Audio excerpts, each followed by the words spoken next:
Once upon a time in a distant kingdom nestled between snow-capped mountains and whispering willows lived a princess named Flula. Now, Flula wasn't your typical princess. While she loved twirling in flowing gowns and gazing at the stars, she also had a wild streak. Her spirit was as untamable as the wind, her laugh as bright as the sun, and her heart as pure as the first snowfall. One day, while skipping through the palace, she stumbled upon a peculiar antique mirror tucked away in a dusty corner. The mirror, adorned with silver stars and etched with arcane symbols, seemed to hum with latent magic. As Flula gazed into its depths, it shimmered to life, its surface rippling like a tranquil pond. "Who is the fairest of them all?" boomed a voice echoing from the ethereal realm. Startled, Flula faltered. She had heard tales of this legendary mirror, said to possess the wisdom of ages and the ability to reveal the fairest maiden in the land. But what did it mean to be the fairest? Was it about having the clearest skin or the brightest eyes? Or perhaps it was about one's inner beauty, the kindness one held in their heart. As if sensing her confusion, the mirror's surface rippled again, this time forming an image of the queen, her stepdaughter. In the reflection, the queen was a vision of regality, but there was something unsettling in her eyes, a coldness that made the hairs on the back of Flula's neck stand on end. For the queen, beauty was more than just a virtue, it was a weapon. And now the mirror had cast its spell, casting doubt in Flula's mind. Determined to unravel this mystery, Flula decided to seek the counsel of the ancient willow tree. It stood at the edge of the whispering woods, its branches gnarled and wise, its leaves rustling secrets only the wind could understand. But the woods were dangerous, home to snarling wolves and thorny thickets. And the queen, consumed by envy and paranoia, would stop at nothing to keep Flula from seeking help.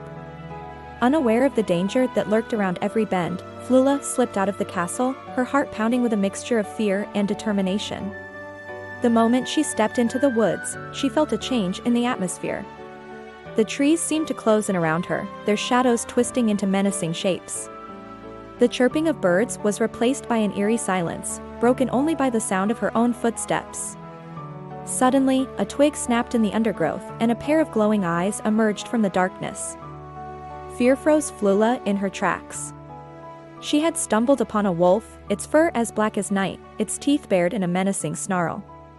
Just when Flula thought all hope was lost, a small voice piped up from behind a nearby bush.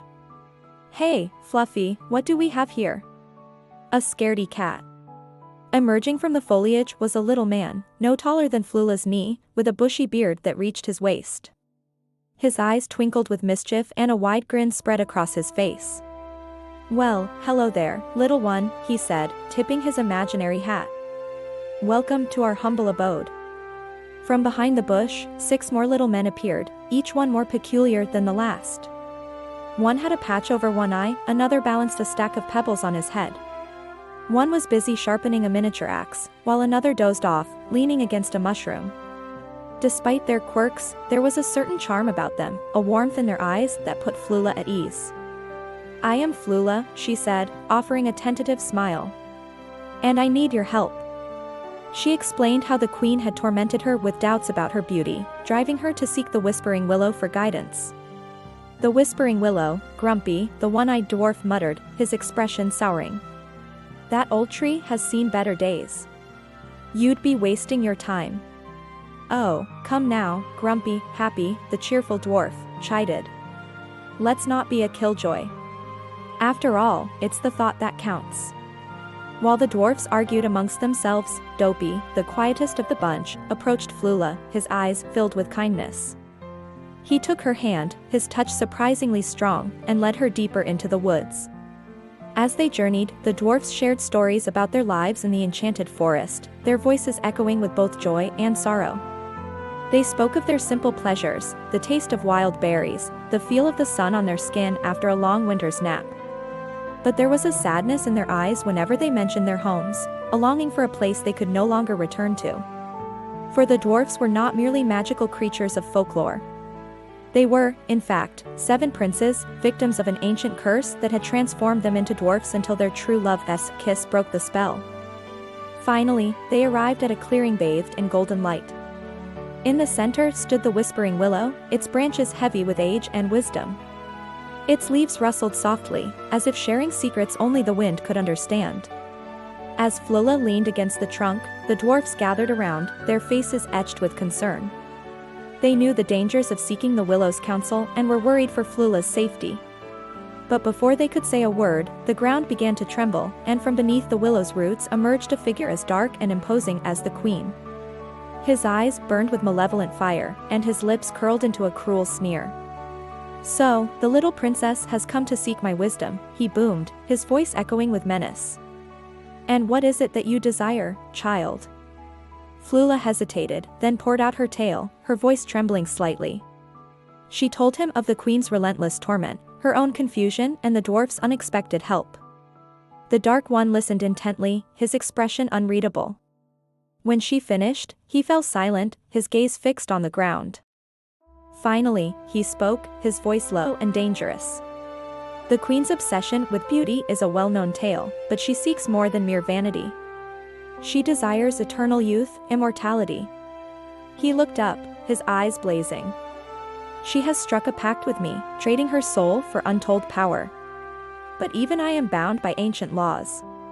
Only an act of true love can break the eternal curse, a love as pure and innocent as the first snowfall." He turned to leave, then paused. "Beware, child, for the queen will stop at nothing to protect her beauty, not even sacrificing those closest to her. Only the purest of heart can defy the queen's bewitching allure."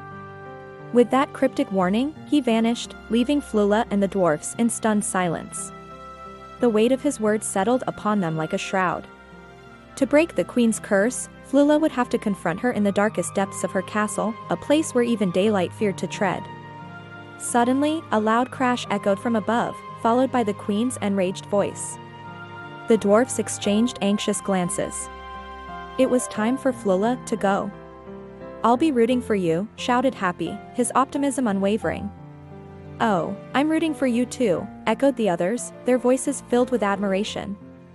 As Flula made her way through the darkening forest, she couldn't shake off a feeling of foreboding.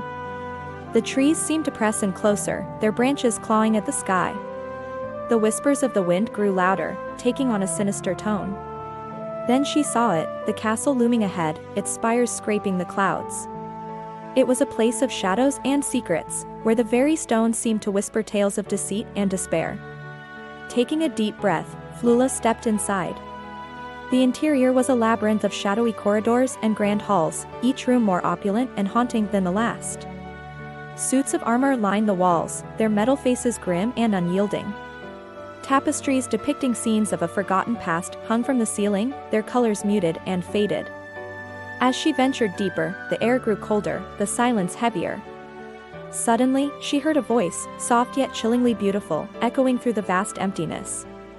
"So, the little princess has come to pay her respects." The queen emerged from the shadows, her beauty as striking as the tales had promised, yet there was something unsettling in her eyes, a coldness that sent shivers down Flula's spine. The queen gestured to a nearby throne. "Sit, child. We have much to discuss." Flula sat, her heart pounding in her chest. The queen, ever graceful, took her seat beside her. "You seek my secret, little one. You want to know the secret of my eternal youth and beauty?" The queen leaned closer, her voice a conspiratorial whisper. "It is a simple truth.